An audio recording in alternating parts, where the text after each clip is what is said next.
अमीरी का स्टैंडर्ड। राज और प्रिया की शादी को 2 साल हो चुके थे।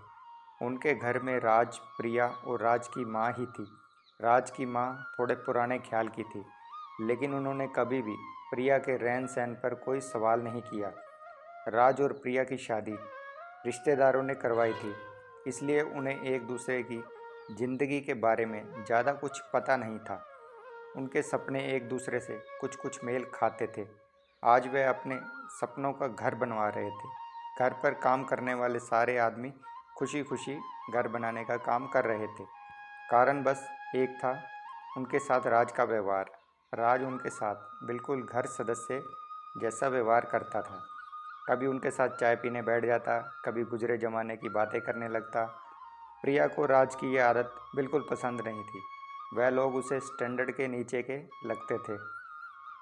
उसने राज को कई बार रोकने की कोशिश की, लेकिन वह ऐसा ही था, खुद को बदल नहीं सकता था। एक दिन अचानक एक मजदूर के सिर पर ईंट गिर गई। मजदूर के सिर से खून बहने लगा। राज को इस बारे में जब पता लगा तो वह भागता हुआ आया और उसने अपनी कार की पिछली सीट पर जख्मी मजदूर को लिटा दिया। प्रिया भी आ गई, राज के साथ कार की अगली सीट पर बैठ गई। कार घर से बाहर निकली तो बोली, तुम पागल हो गए हो क्या? हमारी नई गाड़ी पर इसे लेकर जा रहे हो? प्रिया ने उसे गंदी होती सीट को देखते हुए राज से कहा। प्रिया के चेहरे पर चिंता थी, लेकिन राज ने उसकी चिंता की कोई परवाह नहीं की और गुस्से में बोला, हाँ मैं पागल हो गया हूँ। क्या तुम मेरे बारे में जानती हो? क्या तुम्हें पता है? इतना कहकर राज एकदम चुप हो गया। वो सुनना चाहती थी जो राज ने कहा ही नहीं। कुछ देर कार में खामोशी रही।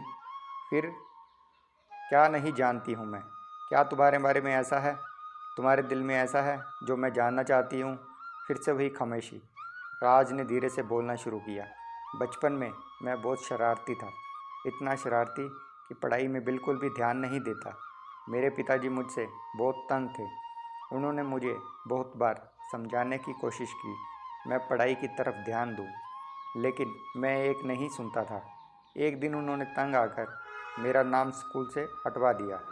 मैं बहुत खुश था, पर यह खुशी ज़्यादा दिन ना टिकी। अगले दिन मेरे पिताजी ने मुझे अपने साथ काम पर चलने के लिए कहा। यह सुनकर मेरे पैरों तले ज़मीन खिसक गई। काम के नाम से मैं डर गया। मुझे उनके साथ काम पर जाना पड़ा। राज पुरानी यादों में खो चुका था।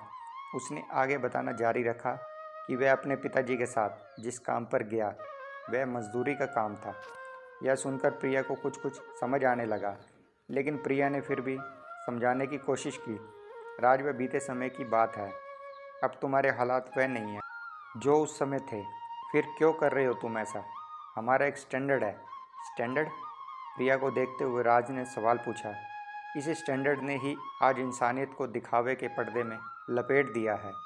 इंसान को इंसान का दर्द नहीं, अपना स्टैंडर्ड दिखाई देता है। उसे अपने अंधेरे में बीता हुआ कल नहीं दिखता, बल्कि झूठा चमचमाता हुआ आज दिखाई देता है। प्रिया को आज राज का एक बदला हुआ रूप दिखाई दिया। उसने ऐसी उम्मीद नहीं की थी। घर में छोटी मोटी बहस हुआ करती थी।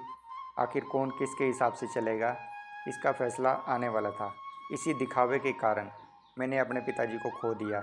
जिस दिन मैं पहली बार काम पर गया, ठीक इसी तरह उनके सिर पर चोट लगी थी और तुम जैसा ही कोई घर बनवा रहा था। मगर उस समय उन लोगों ने एम्बुलेंस बुलवाने की जगह अपनी कार में पिताजी को हॉस्पिटल ले जाने की कोशिश की होती तो शायद आज वे हमारे साथ होते। प्रिया सब समझ चुकी थी। उसे अपने गलती का एहसास हो चुका था। इतनी देर में हॉस्पिटल भी आ गया। राज ने कार गेट के आगे रोकी। उसी वक्त प्रिया कार से उतरकर मदद मांगने के लिए अंदर चली गई। राज के पिता के मरने के बाद उसके काम के पहले दिन ने ही उसका भविष्य तय कर दिया था, मगर उसे अपना यह भविष्य मंजूर ना था। घर की जिम्मेवारी संभालने के लिए उसने काम तो किया, साथ ही अपनी पढ़ाई भी जारी रखी और खुद को एक अच्छे मुकाम पर ले गया।